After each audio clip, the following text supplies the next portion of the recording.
Yan, so good morning po mga ka-idol. Habang nagsisirok tayo mga ka-idol. May nahuli tayong bangkulis mga idol. Ayun, si Carsit Vlog. Punta na doon. Ayun ha, pakita mo idol. Ayun, pinapakita ko dyan sa video para yung pagkuha ng bangkulis. Ayan po mga ka-idol oh. Ang tagal po nilang mayakyat. At tapos mga ka-idol, muntik pa yan makawala sana mga ka-idol yung napagkalaglag niya. Anuan? Talagang nahirapan yung dalawa dyan na yan, no?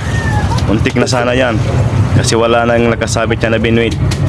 Mabuti ay nakalwot na ng isang kasama ko dyan. At mapapansin nyo mga ka-idol, ang daming tansi dyan na nakapulupot sa katawan niya. Nahirapan talaga siya dyan magtanggal mga ka-idol. At yan po mga ka-idol ay buhay na buhay pa yan kung mapapansin nyo. Kaya kailangan muna yung pukpukin ng ulo para hindi siya makawala pa. Yan po pupukin nyo na mga ka-idol. Yan o, mapapansin nyo para hindi na po makawala. Ayan po mga ka-idol o. Ay pasado na po yan mga ka-idol.